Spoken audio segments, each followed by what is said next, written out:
It's Thursday Night Live with your hosts, Dennis Wiles,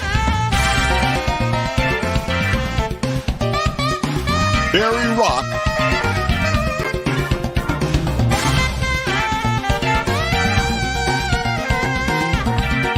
Kurt Grice,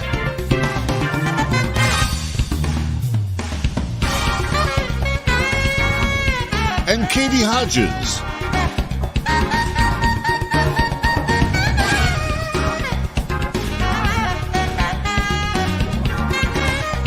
Ladies and gentlemen, here's your hosts.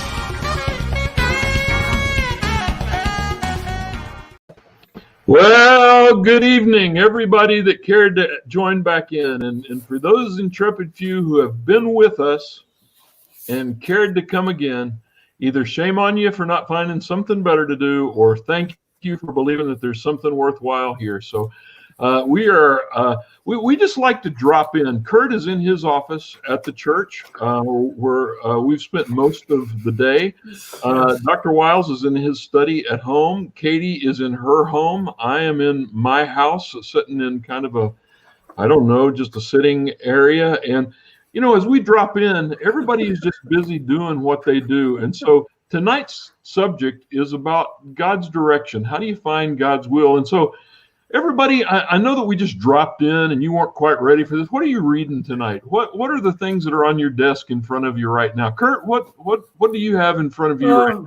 Well, I happen to be looking at Gary Frieson's Decision Making in the Will of God, just trying to kind of catch up, refresh it a little bit. That's a hefty tome. Katie, Yeah. what about you? What?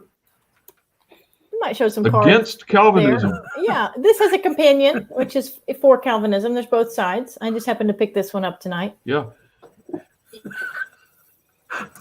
Dennis, you got any books? Dennis, you got any books? I am reading The Message of Love by We're kind of Irish freezing. guy. I don't know. Kurt, Dennis, are you all there? Can you all hear? I'm here. Yeah, we're here. Yeah. I can see my friends. Everything seems to be kind of blinking right now. Oh, Well, you may be having a stroke, Barry. yeah, that may be. Yeah, check your We're pulse. here. You may be having a We're stroke. here, Barry. I'm reading this Well, I'm book gonna again. ask Barry so- what he's reading, but Carry on. You're reading that Irish guy, right? This, That's did I what you're mention reading, it the already? Irish guy? Message of Love, Patrick Mitchell. Yes. And Very good. really good, by the way. Really, really good. We lost Barry, so let's carry on. I think he was reading a book on how to juggle. If I recall. last I saw, that's exactly what he was doing. Just some light That's a great- theology. That's a great skill during the pandemic, learning how to juggle. That's just some practical theology, it's And- practical. And Barry's been juggling most of his life, so Yes, yeah, so that's it's very true. appropriate. Look what I have next to me. Isn't that interesting? Is that a hacky sack? It's a juggling ball. Oh, a juggling ball. Whoa, hey. See, if you can juggle one, is it juggling? That's right. No. Is Man, one something is juggling? buggy on my Hey, end. we I don't know if you can see me or hear me, but this is what I've been reading today. So I'm trying to learn what I We can. can't see I know you. that I Katie can't see can you. juggle. Can you hear me? We can hear. No, we can't hear you. I'm going to let you all carry on until I figure out what's going on. My stuff is real wonky tonight, so y'all just carry on for a second. Dennis, All right. I know that we're talking God's direction tonight. You go ahead. Okay. Do y'all think we can? Do we have permission just to proceed? Are we good? Go. Hey, Here we Dennis, go. you're doing a 4-part series. What's part Right. 3? Do you preach on Sunday? Yeah, let's start there. Well, the topic tonight has to do with the will of God, and so I think first of all that implies something that we God believe has a will. has a will. There is a God. He has a will. Has a will. That's right. And so when you start talking about the will of God, and so one of the things that we're doing on Thursday nights now is we're exploring topics a little more deeply that we've introduced on Sunday morning at our church. So that's how we got to this conversation, and so in the sermon that I preached last Sunday, one of the questions I asked was, what difference does it make whether or not you ever find God's direction for your life? I mean, why does it matter that you ever find any direction from God? Why can't you just live your life, do what you want to do, and just, mind your own business, so to speak? What difference does it make? Well, I guess I would contend that it makes a huge difference.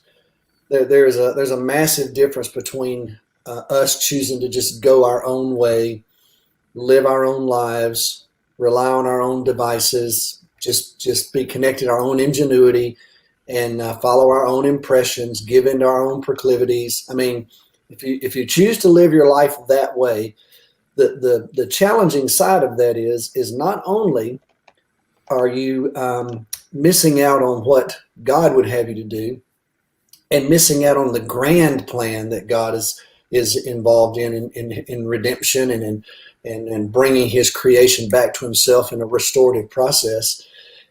Those decisions we make affect everybody around us. They don't just affect us.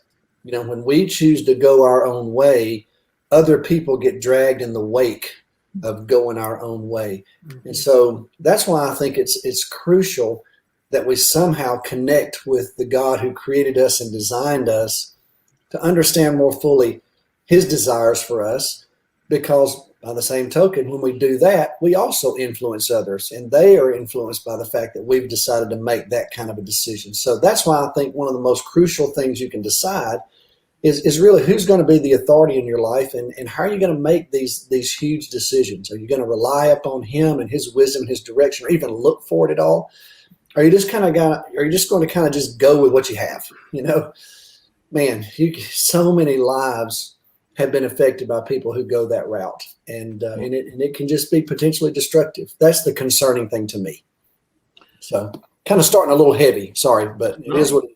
That's good. Sorry, I got bumped off. Everything went blank on my screen, and I always believe it's user error. And so again, I'm not convinced you didn't have a stroke, buddy. I mean, were you juggling? No, I'm good. I was juggling, and all the balls ran up underneath the couch. I had to get up. Well, I hope, did y'all introduce yourselves tonight and everything like that? Everybody knows that we have Dr. Wiles, who was just talking. I'm Barry Rock. We went with it. We have Kurt Grice and Katie Hodges. Forgive their lack of hospitality and not even introducing themselves. My name's right here. Yeah, I don't know if they can see it or not, but I guess they can. Let us know in the comments. Yeah. This is live. Yeah, can y'all see our names? I don't know. Yeah, absolutely. We never do. We're just the on-air talent. We don't know how to run this thing. Sorry, mine's right here. Well, so Dennis, one of the things that as we were talking today, man, this is you said, and forgive me if I'm repeating anything, and just move us along here. You said that the most often asked question for you is what? When as a pastor, you said what over your years? Yeah, but why does the music last so long on Sunday morning? And why can't we have more preaching? Yes, just more preaching. Yeah, really, that's good. Yeah, I've asked that, never. Yeah. So somebody would have had to make mine. But what is the question you feel like that you've probably been asked more than any other? Yeah, as I was sharing with y'all earlier today, the number one question I've been asked through all the years I've been a pastor is, how can I find God's will for my life? How can I know I'm doing God's will? I mean, it's a fundamental question, and I will tell you, it's been asked of me. I mean, first of all, I've asked it. So sure. let me be confessional here. Sure, I have questioned, what is God's will? What would the Lord have me to do in this situation, or in this moment, or in this season of my life? But what I would tell you is that that question has been asked of me from Christians of all maturity levels, which lets me know it's a serious endeavor for believers, brand new believers, and some of the most seasoned veterans that I've ever known, have talked to me about, I wonder if this really is God's will for me. So, well, and so just so that everybody is comfortable out there, this is something that we deal with. In fact, as I was thinking today, and we always spend at least a little time talking through the questions and at least something of what we want to talk about tonight, but a lot of it really is based on the things that you write in or other things that we get asked. Or now that we're in the sermon series, some of the things that Dennis gets asked after the sermon. And so we're thinking about it. And it occurred to me as I was driving home, just trying to write down and think through some questions. Wasn't writing while I was driving, Just don't write me about that. But we all came from a variety of different backgrounds in how you even sought God's will as a child, how we were taught in the church as we grew up. And so, not necessarily to get into all of that, but we can. But that's just to say that this is something that there's not huge agreement about across the scope of the Christian church, that there are a lot of varying opinions about this. And so I've asked Andy just to put up a little disclaimer tonight. So I don't know, Andy, if you're ready for that.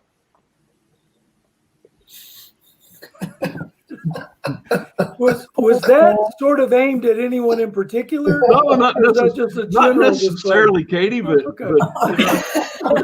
but for him that has ears, let him read. Him or her. Yeah, Him or or her. her. Yeah. No, in all seriousness, we were laughing because there are things in particular churches that you have to be careful about what you talk about. And we don't want to be that. We want to be able to express opinion and talk about the things because we wrestle with them. And I just want to say this. This is one of those topics where if somebody says they know the absolute truth about it and that they've got it all locked down, flee the country, because that's an absolute untruth. I'm not going to call them liars because they could really believe what they're saying. But I know a lot of great people, and there's not one of them that would tell you that they completely understand what it is to know God's will. Even people that were convinced early on, that come to times in their life when they just can't make it also. So I just wanted to say that to let everybody know we wrestle as well, and we come from different backgrounds. So Katie, turning to you now, and if you're going to get fired, we might as well jump right into it. Let's go ahead and get it over with. What do you think is the prime motivation for people asking about God's will? Why would people even care about what God's will is? I know Dennis, I got on the tail of his thing about just why not just live your life the way you want to? Yeah, and I think that's, I think there's different ways to look at that. I am the college minister at the church. And so one thing that I field a lot is there are these kind of classic life questions that you ask a lot of times during college, but at all times. And a lot of people, when they say, I just want to know God's will for my life, they really mean, I want to know who I'm going to marry. I want to know what job I'm going to do. And I want to know where I'm going to live and maybe start my family. I want to know those types of things, which can be a little bit disheartening because once you check those boxes, do you just not care what God wants for you after that? I mean, it's kind of a limited view of God's will in your life. But I think that is people. So why do people pursue God's will or want to know God's will? A lot of time it is those big life questions that we just know that those are so life impacting. I mean, they change the course of our life. That for Christians, you kind of want God's counsel on those. You want to know that you're kind of doing what God might have for you. But I think it comes sometimes just from a place of, I guess, at its most gracious toward a person, just their deep desire to do what God has for them. That's the most humble. But sometimes it comes maybe just from a place of anxiety that you just don't want to mess up your life. And so you hope that maybe you could hear what God has for your life. And then that way might secure something more prosperous or beautiful than you could on your own. So I hope I circled something there that's, well, theologically true, but also helpful. Well, I'll jump in. I think we lost Barry. I think right, wrong. We're going to cover a lot of stuff that just leads us into the question. Very struggling tonight. Yeah, you were frozen again. We're struggling a little bit here tonight on the tech. Yeah, sorry, bud. Yeah. Well, let me just say about back? that. I'll jump. Yeah, let me jump in with that. You go take care of things. I think it is important that we have good theology. So even in light of the uncertainties, I think it's important that we are serious about understanding what Scripture says and being studious about that.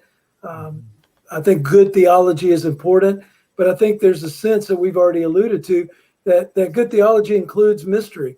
There's an element of the mystery there. God created us. He created us with a purpose. He created us to know him. He wants us to know a lot about him, but there will forever be unknowable components and dimensions about an infinite God. And so as a result, there's always going to be a certain mystery about our relationship to God. And so I think we can acknowledge the absolute sovereignty of God, the grandeur and majesty of God. We can also agree on the free will of man. God has created us to have a certain free will to choose to love him back, to even care what he thinks, to seek to know what his will is, and then to choose to do that will. But there'll always be a mystery surrounded about that. But one thing I feel like I can say pretty confidently about this is that God's will for every one of us is to be more like Jesus. I mean, the Bible is very clear about that. And I think that decision to choose to live into God's plan for us to be conformed to the image of Christ then begins to answer a lot of the more immediate questions about, well, what would God want in this situation or that situation?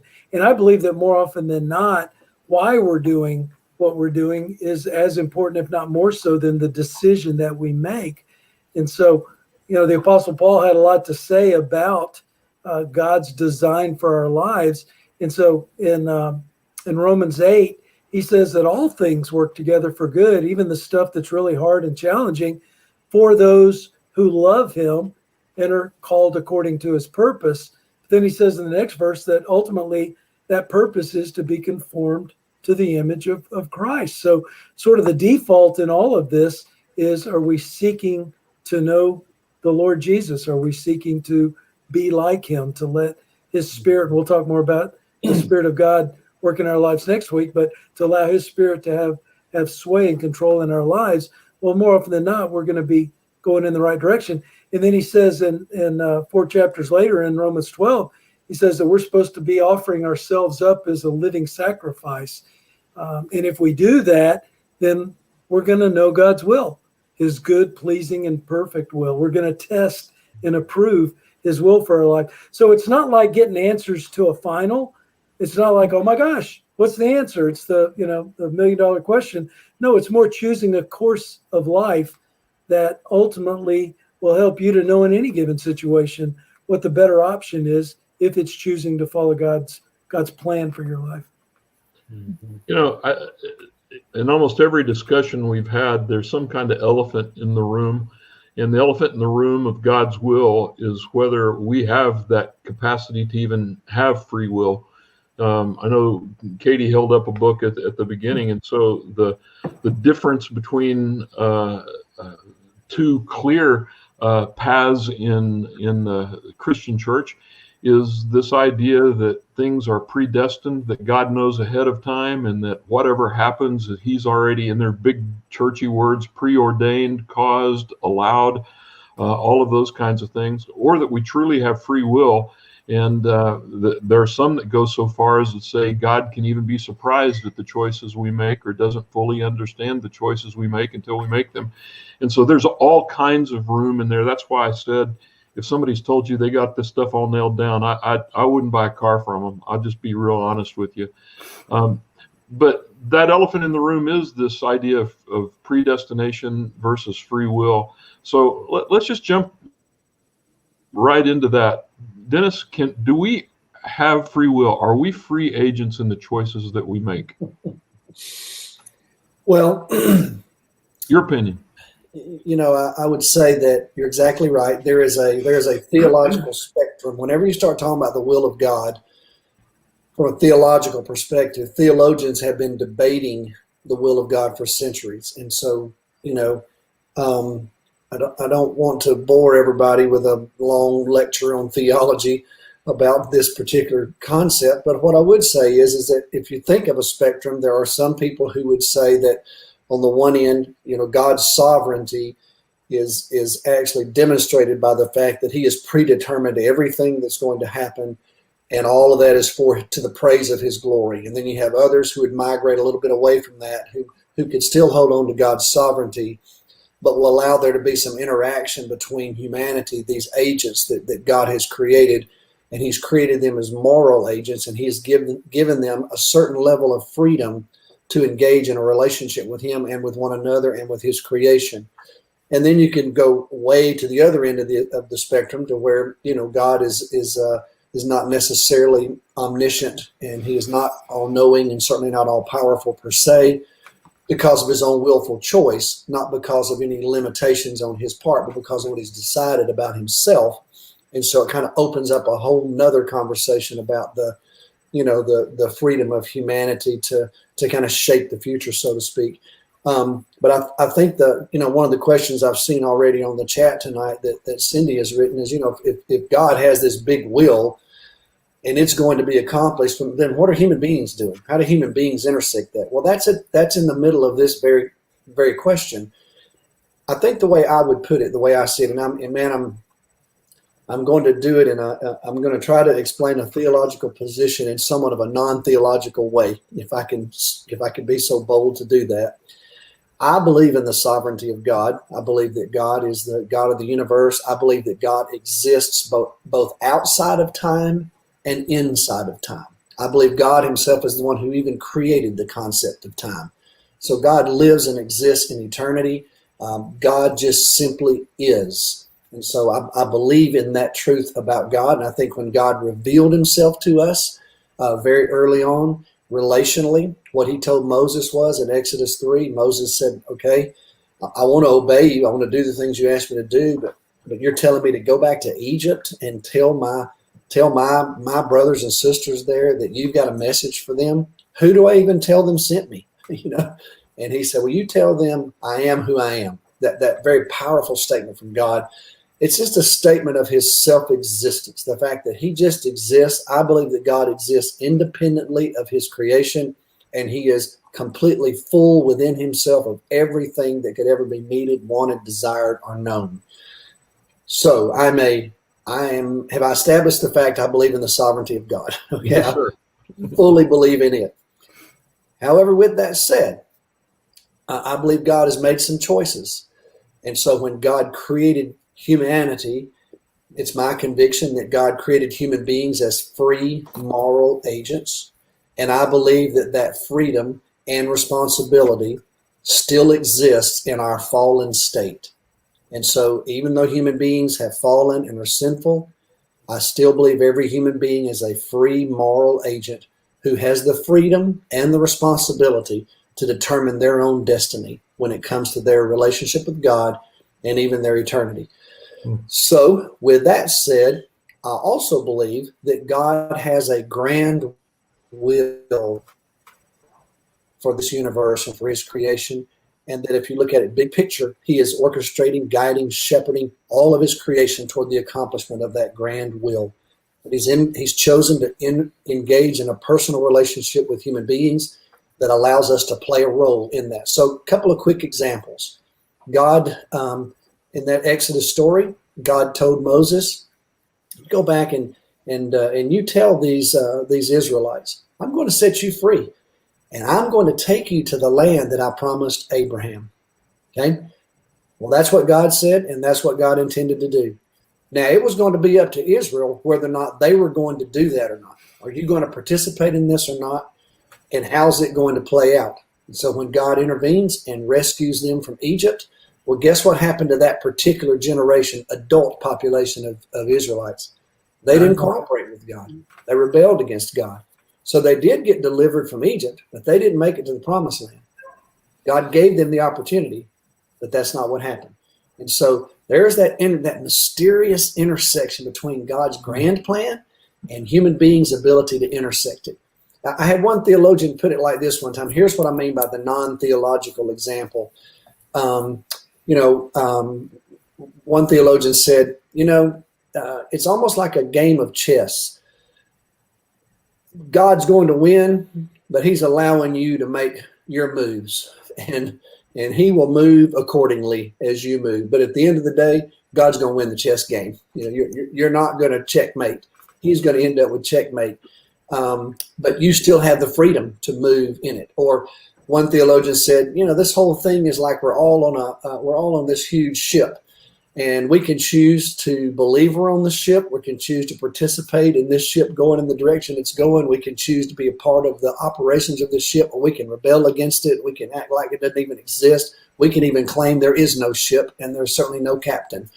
But the ship is still going in a certain direction, and you've got full freedom on this ship to choose the way you want to live on it. You can either participate in it, be a part of it, help it accomplish its mission, or you can act like it doesn't have a mission. But at the end of the day, it's going to ultimately wind up in its destination. Now, all of those fall a little bit short of what I really believe, but what ends up happening in this conversation is you kind of talk around it and keep positioning yourself. It's kind of like we used to watch wrestling back in the day. You get way over here where you could see this happening and way over here, even though that wasn't really true. Point is, that's almost how you have this conversation. And I think it's just because of the limitations we have of our understanding. But it doesn't, I think that the sovereignty of God and the free will of humanity can exist in harmony in God's mind and in creation. So kind of a long answer, but. No, it's a difficult choice. Kurt, what are you hearing? What do you want to jump in on just with regard to Dennis's thoughts there? Well, I think the responsibility is still there, that each one of us that have chosen to follow Jesus have the responsibility to seek to honor him with our lives. And I think in almost every situation, while there may not be the perfect choice, there are certainly better choices. And I don't believe God's ultimate plan, his ultimate will for us individually, for our families, the people around us, certainly for his church or for the world, can be thwarted by any individual. We can thwart God's plan and will for our own lives. We can influence for other people. But to Dennis's point about the chess match, ultimately, God's will is going to prevail. And he certainly has a permissive will for us within, I think, certain paradigms, but really for us to seek to know him, to want to honor him, to want to please him in what we do is more of a lifestyle choice. It's a deep identity. We've talked about this before. It's how I want to live my life that really transcends, even to Katie's point. What's my major going to be? Who am I going to date or marry? What kind of car am I going to buy? Not what color socks am I going to put on, or am I going to wear socks today?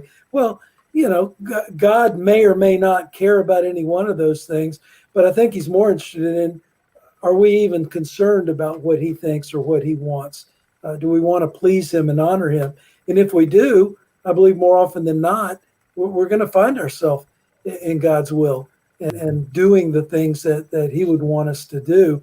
And even if we choose poorly, I think often there's an out that Romans 8:28, that God can work all things together for the good to those who love him and are seeking to please him, called according to his purpose, want to follow his will. And so I think there's a wonderful latitude. I've talked to students a lot, and there were people who thought that God's will was like this tightrope stretched over the Grand Canyon.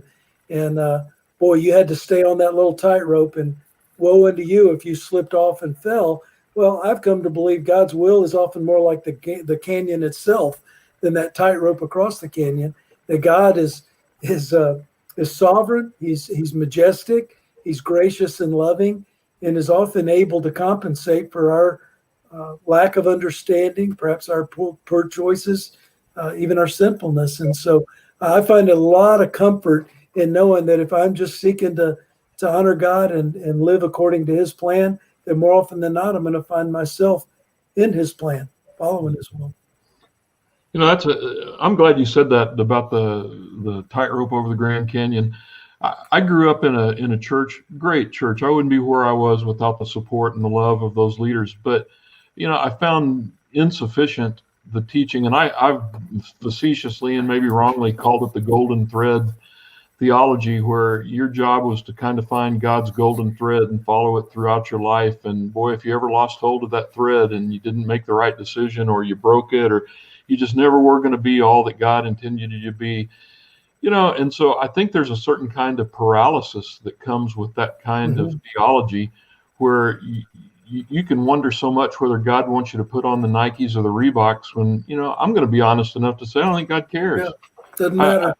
I don't. What are you going to do? What are you going to do when you put those shoes on? Yeah. Where are you going to go when you put those shoes on? That's the real question. And so I think I react to this sense of paralysis that comes in every choice being about that. And I think I've relied enough on God that he gives us the directives and the principles to make wise choices with what we do in the areas that count. And so I'm going to be bold here.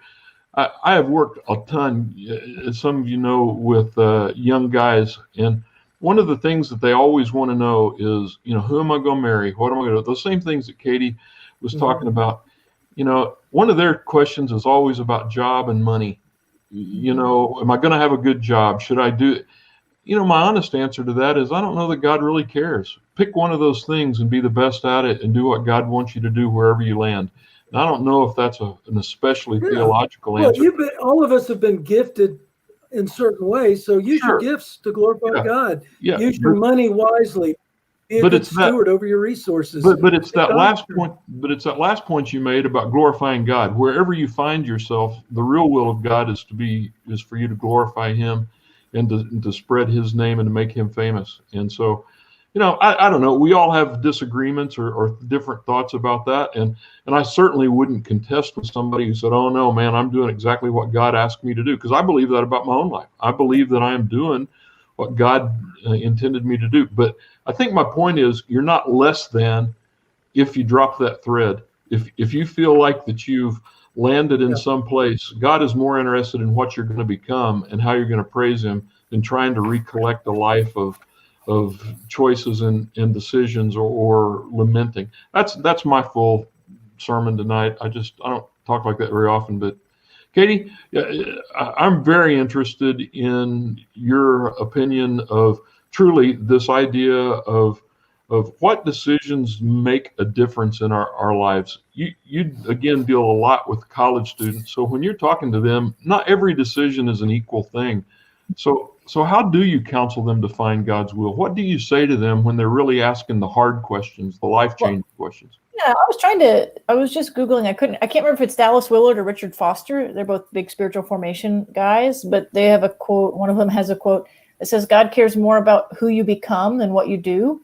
It's something a lot like that. And I tell that to college students a lot, because it's, who will I, I try to move them away from this checklist mentality. If I can just get this, telepathy from heaven that tells me I'll marry this person, I'll live in this house, I'll do this, and you can check those, 5 or 6 boxes. I try to move them away from that, because that's not a healthy view of how we live life with God. It's not just answers. That's not how we do this thing.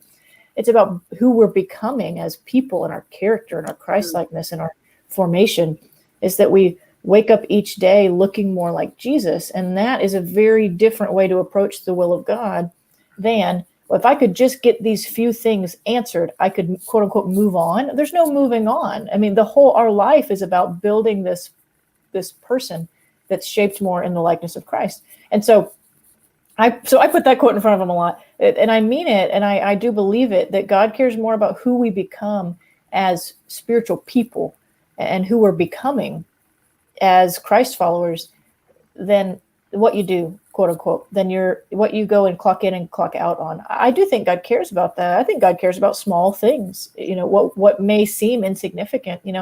Ryan and I deliberated quite a bit last year on what car to buy. And that's because we had just gotten married and we were figuring out personal finances, and one car was just totally limping along. But it took us a long time to kind of settle into what we thought for us, because it tapped into all these other tithing and stewardship and how we could do that. And so I don't think that it's insignificant to seek God's will for decisions that are kind of like yes or no, the Hyundai or the Toyota. We got the Hyundai.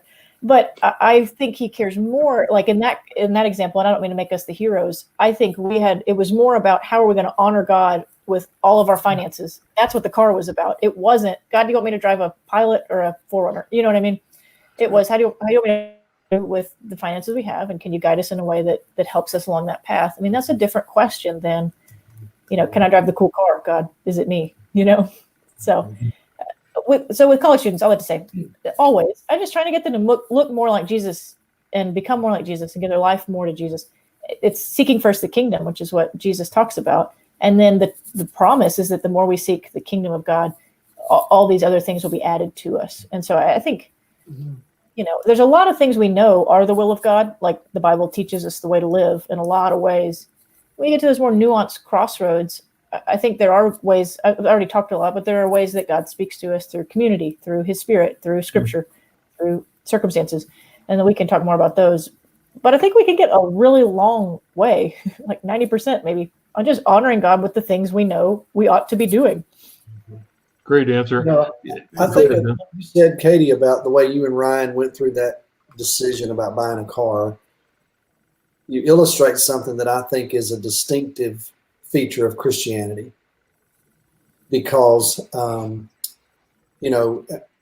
most every religion has some kind of focus on finding God, finding the will of whatever deity it is. And some of it's very fatalistic, very determinative. But I think that the distinctive feature of Christianity lies in what we've been talking about over the last 2 or 3 weeks.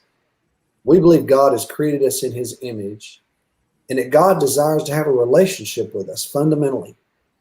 And so the crafting of discovery of God's will is as much about cultivating that relationship with God and living in that personal dynamic with God in a very holistic way as it is discovering the actual thing to be done. And I think you just illustrated that. The Christian God is after relationship. He calls us into a love relationship with him. And so when we talk about submitting to the will of God, we're talking about doing that in a relational context, not in a fatalistic, way where as Kurt, you're walking this tightrope, and God's there waiting for you to misstep so he can just peck away at you and kind of destroy your freedom and your self-esteem and all those kinds of things. That's not the Christian God. That's not who we understand our God to be. He's cheering for you, and he's called us to live this whole journey by faith. And the reason for that is, in my opinion, is that he wants us to live in a relationship with him so we can learn to trust him on a daily basis, and we can sort through these decisions in a relational context with a loving God whose will is always best. He has a grand will that's always best. And so I think that's one of the things to me that I've had to learn over the long haul. Because when I was younger, Barry, what you just talked about, I kind of had the plan A and plan B view.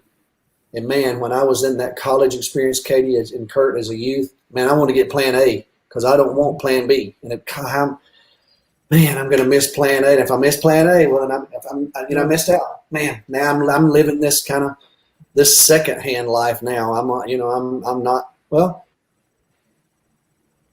I had to grow and learn. That's just so not it. God's a God of second chances, third chances, fourth chances, 25th chances. But the thing is, he's drawing me into a relationship with him. And so over time, my faith is growing. And I'm learning that the God of the universe, who has this divine sovereign will, also has a plan for me, Dennis Wiles, to get to know him and live in his presence. And you just described that very beautifully, I think, Katie. Even when it was buying a car. How many cars are bought every day in America? I mean, come on, just buying a car. But the buying the car led you into a conversation about, well, what kind of people are we? What kind of marriage do we have? How are we going to be able to honor God with our finances going forward? Are we being the best stewards? Well, guess what's happening? You're drawing even closer to the God who created you. It's as if God could care less whether you drove a Hyundai or a Pilot or a Toyota. But I can promise you he cares a great deal about how you arrive at those decisions together as a couple under his authority and his presence. That to me is just a great illustration of the way it's supposed to work, That one, this is just funny, a side note, because my husband's funny, but we were doing, I had my finances, he had his, and a couple months into the wedding or after the marriage, it was like, okay, we got to figure this out because we got to buy a new car. And so we did this huge spreadsheet, Ryan's got an MBA. So we did this big spreadsheet and we got down to the bottom, like how much can we afford for a car? But we also hadn't done how much are we going to tithe together and how that's going to look. And Ryan was like, well, we can figure out the tithe after we buy the car, right? Like, we'll see how much is left over. And I've used that with college students a few times because I'm like, that's just not how it works. Like, that's just not how it works. It's let's figure out how much we give to God and his work in the kingdom. And then we can figure out how much we have left for the car afterward, So, if God uses that to convict somebody today, let it be so, because it convicted us. You know what I mean? It was like, well, shoot, here we go. But isn't that the way of going back to Dennis's Southern Championship wrestling roots, isn't sometime more about the I wrestling? believe it's pronounced wrestling. Well, and I'm saying Wrestling. that now. Isn't it more about the wrestling than the pin sometimes? Yeah. You know, isn't it sometimes more about the journey than the destination? You know, I'm just racking my brain. One of the things that I've talked to the young guys about when they get so intent on all of these big choices is that I've told them before, you're making bad choices right now. You know, you're making less than choices with the things that you can do right now. Let's not worry too much about the future. You know, and I told them in the New Testament, God talks more about our character and our relationship than he ever talks about what you did for a living. In fact, it's only because we have an intimate look at some of the disciples that we even know what they did for a living, because it wasn't all that big a deal. We don't really know whether some of them were married or not married or had families, because that wasn't the point either. It was important to God. I'm not saying that. And those things are important in their lives. But what they were examples of how to follow Christ. And so God wants us to be filled with the fruit of the Spirit. He wants us to find joy and peace and be long-suffering and be a light of the world and the salt in the world. And so that's just you know, if you ever get too much hung up on the big stuff, and again, going back to my world, if you get too much paralysis about all of this stuff that may or may not happen, and you fail to see where you are. My dad called that being blooming where you're planted. If you're not blooming where you're planted and doing the things that you can do right now, your choices in the future may not make all that much difference, you know. But a couple of people are writing in, and I want to honor this. Joyce says, when you sense God moving your life in a particular direction, yet the decisions of others block that direction, what's the answers? Can others influence the direction? I think that's a pretty good question. When you get anything and you have a sense that God is moving you in a direction and you know his will, but it gets blocked or gets denied, what do you do with that? I've got stories in my life from pastors that, boy, they declared that they knew exactly what God was going to do, and they ended up with some egg on their face, trying to push God into a corner, my opinion, on a decision. But so what do you do with that when you think that you know what God's will is and it gets blocked or dissuaded or somebody blocks you? You know what I do? What's that? I call Joyce. Usually. Joyce Ashcraft is the one that wrote that. You can see it if you're following along. So Joyce, she wants on here just to answer her own question. Joyce, what do you think? No, I mean, y'all can do a real answer, but I do think there is a sense in when if someone else is kind of blocking that, there is a kind of a communal, like I think seeking wisdom from people you trust is part of that. You know, there's a perseverance aspect if you just know it's God's will. I mean, if you just know in your spirit it's the right thing to do, then go for it. But I often would probably call someone I respect. Call Joyce. Which is, for me, Joyce is one of those people. BR549, call Joyce. Those obstructions are often divine opportunities to refine that calling, though. Whereas we would sense what we were supposed to do and just leap on it. It doesn't change the direction, but those obstacles can offer refinement and clarifying opportunities that ultimately will stand you in better stead than if you'd gotten straight to your destination. And so I think God instills in our hearts sometimes some things that are often years in the realization. And what we would view as part of the problem or just an unwelcomed detour is actually God allowing some things that graciously are refining that sense of his call in our life. And also thinks the opportunities, we talk a lot about open doors. And I think when we have a prompting, we look for those opportunities, those open doors. And sometimes they're readily apparent, sometimes they're not. But it doesn't mean God is obstructing or thwarting. It's his gracious stewarding of what perhaps he has instilled in us that just needs some time to develop and be refined. You know, I think one of my favorite books to read during that kind of experience is Nehemiah. Nehemiah faced a lot of obstacles. He was pretty convinced of the will of God, but not everybody cooperated, and so his work had to be refined. I think what you said is true, Katie. Seeking godly counsel, to give you some pause. Once again, I believe God's drawing you into a relationship, though. I think that's part of dealing with the obstacles. I'll give you one quick story. When I was pastoring a church, not First Baptist Arlington, I was pastoring another church, and we were in the middle of trying to make a decision about a building program, which I was convinced was the right thing to do for the church. I still am. And we brought it before the church. We voted on it, and the church voted 70% to do it. So for those of you that are a part of that kind of congregational governance, a 70% vote on something that big, that's just not a good thing, So there's 30% of the people voted against it. Man, it just gave me pause because I just knew this was right for our church. We had talked to our leaders, we had prayed, and so, man, I was stunned. So I decided to invite people publicly. I said, I'd like to just meet with some of you who voted no, just to tell me, why did you vote no? And so I sat and listened, and it took a while. And what I discovered was that many of the no's were actually qualified yeses, that there was just something about it and what it ended up, where we ended up was, the bottom line was there were people who, in our church at that time, at that church, who felt like the church had neglected its commitment to mission. And it had already spent too much money doing some of this kind of stuff. And so I asked several of them, so what can we do? And several of them said, we don't know, but we need to do something about it. So we prayed. It took a couple of months. And finally, I was praying one day, and I just had this idea, well, what if we did this? So I called a group of them together, and I said, let me ask you this. What if we said, okay, we're going to do this, but for every dollar that is given to this building program, we're going to give 10% of it to this mission cause that we feel like we've neglected for a number of years now. So we discussed that. We had a town hall meeting about it. We talked about it. We brought that back before the church and said, okay, this building program is, to accomplish is going to cost whatever. And for every dollar you give, 10% of it is going to go to this cause. The church voted 98% to do that. And so it built unity and a sense of accomplishment and purpose.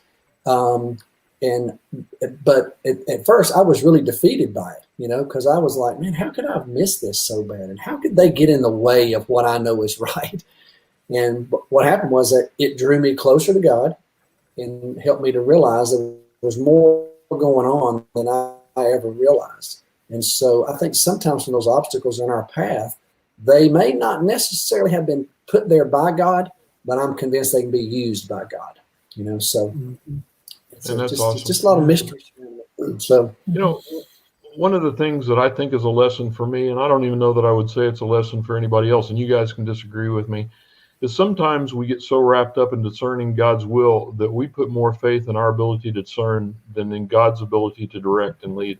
Yeah. And we can often derail ourselves because we don't have a full understanding of God's sovereignty, no matter where you fall on this continuum.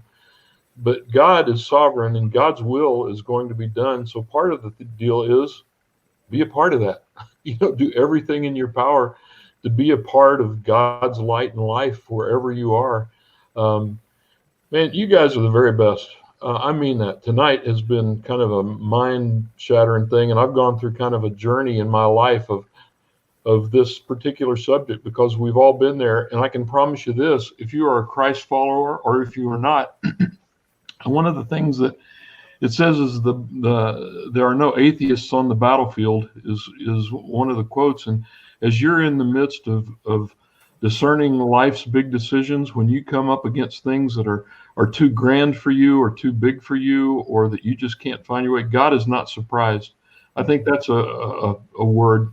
God is sufficient for every decision in your life. And so we want you to know again that the reason we talk about this stuff is not to espouse a particular view, although as you've heard, we have views and opinions. But what we really want you to know is what every one of these fine ministers have said. It's really about being more like Jesus. It's really about following him. And that's going to be our answer for almost everything. And so at the end of the day, Dennis has told this story before, that he had a seminary professor that said, if you just put down Jesus, you'll at least get partial credit for the answer on a test.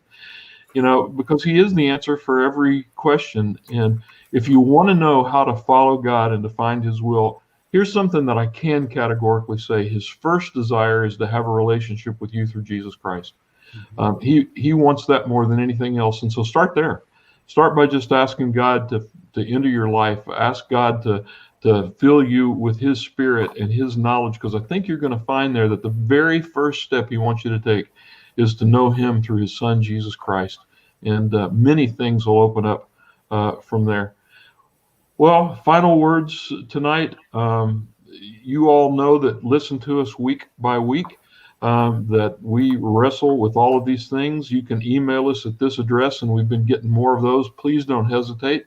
One of the things that we've tried to do more often, even on our live broadcast, is to pray more. So if you've got prayers and needs, you can use this same TNL at fbca.org to get that to us. And we want to do whatever we can to serve you, because we believe the will of God for us right now is to serve well throughout this pandemic and in our community from now on. And so whatever we can do for you is yours for the asking. So join us at First Baptist Church Arlington, 9:30 on Sunday mornings, and you can be a part of our worship. And then there's all kinds of stuff that you can get through fbca.org. Just closing words. I want to go around the horn. Katie, Kurt, and then Dennis, and then I'm finished. Final word, Katie. Come on. I was going to say, there's this saying that everything happens for a reason, but sometimes the reason is that you're stupid. You ever heard that? It's solid. Well, That's about how I feel about that's the good will of theology, God. though. That's good theology. Snoopy said that truth is truth wherever you find it, and so. Bogo said we've met the enemy, and it's us. That's true. Sometimes I think people dismiss some things on it must have been God's will, and sometimes I think let's just walk with God and try to be more like him. But I don't know. Yeah, have a little more nuance to it. I would say when you're trying to discern God's will, ask yourself why you're doing what you're doing and what kind of person are you becoming. Probably a bigger question than whatever that particular decision was. Good news. Dennis? I would just say stay close to Jesus. That's just what I've learned. Just stay close to Jesus, and that goes a long way. So, yeah, you guys are the best. Thank you all, Kurt, Katie, Dennis. Thank you, brother. I love you, and all of you that have joined us, we love you too. Whatever we can do to serve you. Most of you, yeah. Those of you that we know, we love. Those of you we don't know, we'd like to love if we got to know you. Some of you that we know, we don't love half as well as we ought. So there's that. Love you. See ya. Thank you, guys.